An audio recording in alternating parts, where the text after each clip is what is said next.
ગોપી, ઓ ગોપી, હા બા. મને ચા દે ને બેટા.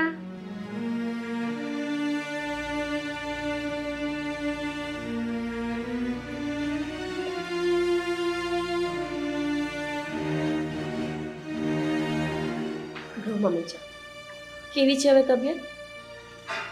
સારું લાગે છે થોડુંક. તો એ તે આજે રિપોર્ટ કરાવવા માટે જવાનું છે ને, તો સાગરને કહેજો કે આજે જ લઈ જાય, પછી એ માણસ નહીં કરતા. વાંધો નહીં હો. સાગર હજુ સુધી દેખાયા નહીં. ક્યારના મને કહેતા હતા ફ્રેશ થઈને આવો. ગોપી, હા સ્વીટી ઘરમાં નથી. ક્યાં ગઈ સ્વીટી? સ્વીટીબેન તો ઘરમાં જ હશે, ક્યાં ગયા હોય? એના રૂમમાં નથી. અને આખું ઘર ફેંદી વળ્યો પણ સ્વીટી ક્યાંય દેખાતી નથી.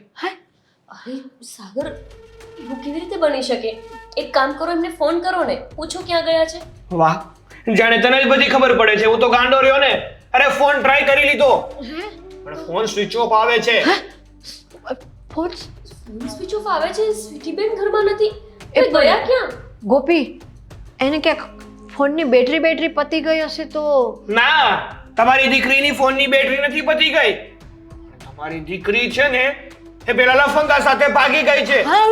સાગર, તમે એવું કેવી રીતે કરી શકો? અરે બહાર ગયા હશે, ક્યાં કોઈ વસ્તુ લેવા માટે ગયા હશે. ના ના ગોપી, આપણે મારા સાગરની વાત સાચી જ હોય. મમ્મી, એવું નહીં હોય તો તમે શું આવી ચિંતા કરો ના છો? ના ના, અરે એમનો ફોન નથી લાગતો એનો અર્થ એવો નથી કે ક્યાંક જતા રહ્યા છે. અરે પણ ગોપી, તું જ વિચાર ને. આપણે સ્વીટીને ચોખ્ખી ના પાડી હતી એની રૂમની બહાર નીકળવાની અને પૂછ્યા વગર ઘરની બહાર નીકળવાની. તો પછી કીધા વગર ક્યાં જાય? બસ એક જ છે કામ એનું. જેનો આપણે ડર હતો ને એ જ થયું. આ છોકરીએ આપણું નાક કપાવ્યું. સાગર બસ, પણ મમ્મીની સામે તો. મમ્મી જુઓ, તમે ચિંતા ના કરો. એ જ્યાં પણ ગયા હશે ને, આપણે ત્યાંથી એમને પાછા લઈ આવીશું. ના ગોપી બહુ, એને હવે પાછી લાવવાની જરૂર નથી સાગર.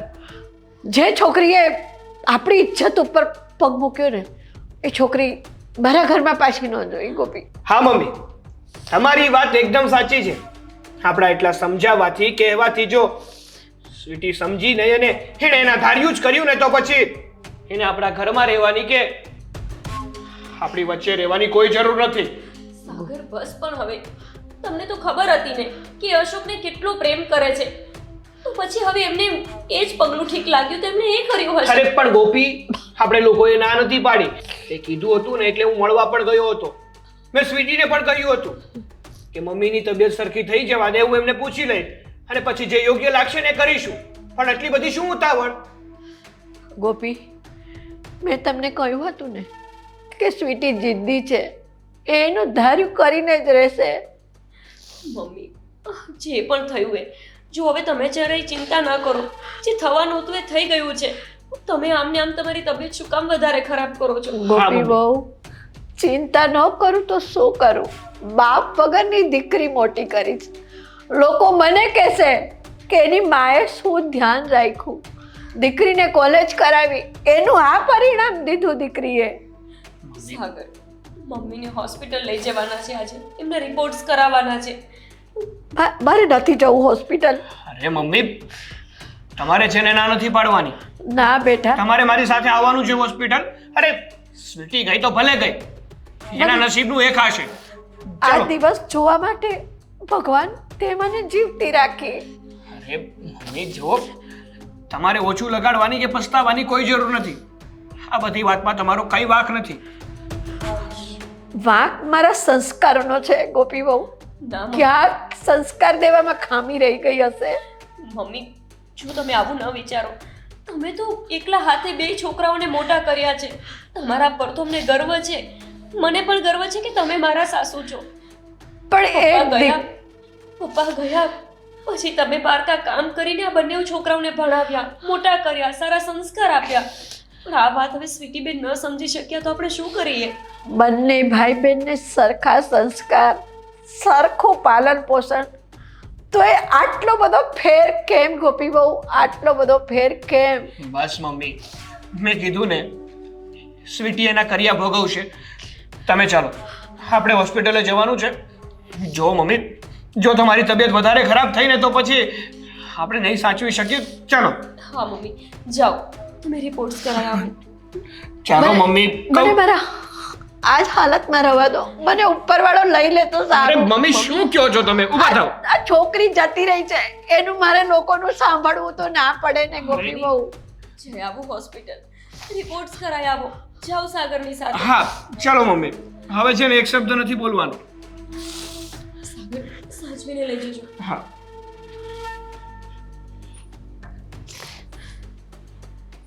સ્વીટી બેન, આ શું કર્યું તમે? તમને તમારા ભાઈનો આટલો પણ ભરોસો નહોતો કે એ તમારા લગ્ન ત્યાં કરાવી જ દેત. માની એ વાતને કે મમ્મી ન માનત, ક્યારેય ના માનત આ વાત માટે. ગમે તેમ કરીને સાગર તો તમારા લગ્ન ત્યાં કરાવત જ. આટલી બધી ઉતાવળ કરવાની શું જરૂર હતી? અને એ ખબર હોવા છતાં પણ કે મમ્મીની હાલત આટલી ગંભીર છે.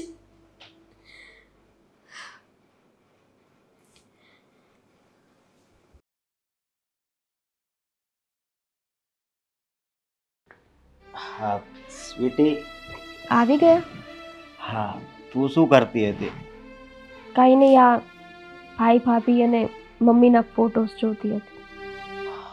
હા, પણ હું શું કહું છું કે તું કાલ રાતની અહીંયા આવી ગઈ છે તો તારા ઘરવાળા બધા ચિંતામાં નહીં હોય? હા, એક ફોન તો કરી જોઈએ ને. ના હો, હું અત્યારે ફોન નહીં કરું. મને તો બહુ જ બીક લાગે છે. કયા મોઢે હું વાત કરીશ? એટલે જ તો હું તને ના પાડતો હતો. ત્યારે તો બસ ભાગી જ જવું છે એવું કરતી હતી. મારી વાત સાંભળ. હા, એક તો તારા મમ્મી પણ બીમાર છે એ તને ખબર છે ને? હા હા. તો એકવાર ફોનમાં વાત તો કરી જો. હવે તમે આટલું કહો છો ને તો બીજા કોઈને નહીં, ભાભીને ફોન કરું. કારણ કે ભાભી મારી બધી સિચ્યુએશન સમજે છે. એ મને એકઈ વાતે ના નહીં પાડે. ભાઈને કરતો શું વાંધો? અશોક, ભાઈને કરું કે ભાભીને કરું, ઘરે ફોન તો કરી જ દઉં છું ને. હું ભાભીને ફોન કરું. હા ભલે. હજુ સુધી કેમ નહીં આવ્યા હોય? ઉપાડે તો ને. એમનો જ ફોન. ઉપાડશે ઉપાડશે. કોનો ફોન? હેલો. ભાભી. બોલો સ્વીટી બેન, હવે શું કામ ફોન કર્યો છે તમે? કેમ છો તમે બધા ભાભી?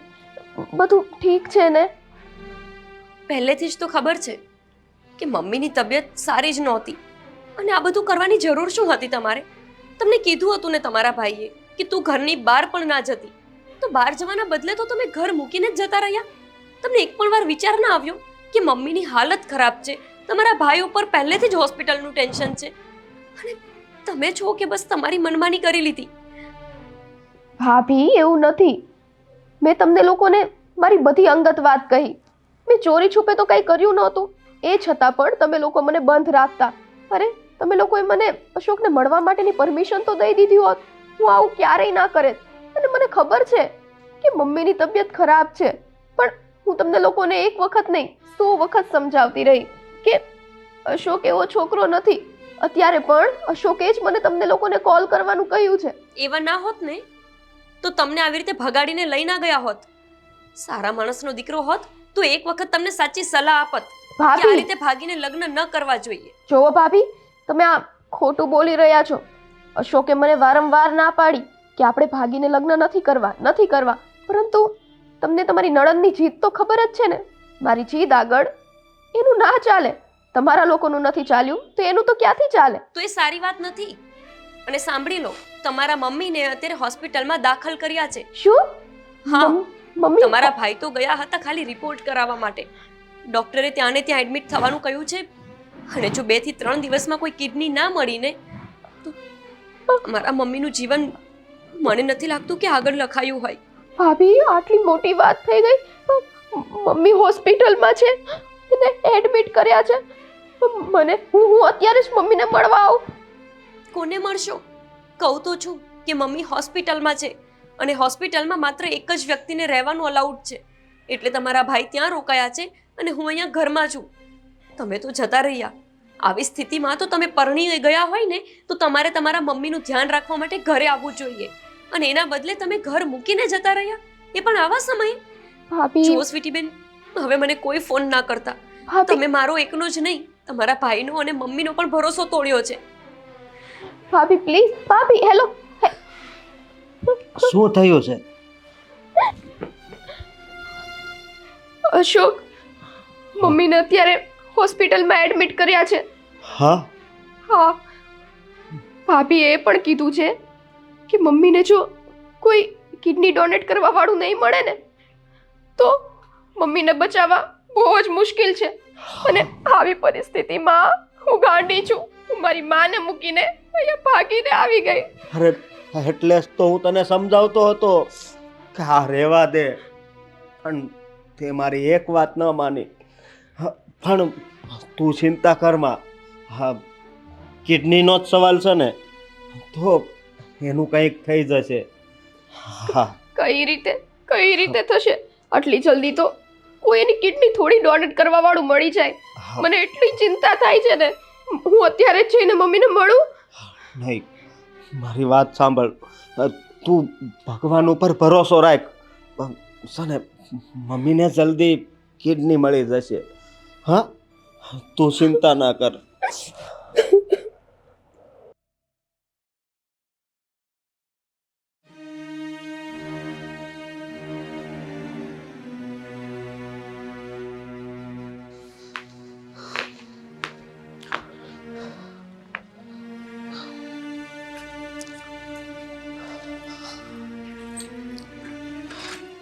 બસ આ વાતની જાણ કોઈને ના થાય તો સારું, કારણ કે જો એ લોકોને બધાને ખબર પડી જશે ને તો મને રોકી લેશે.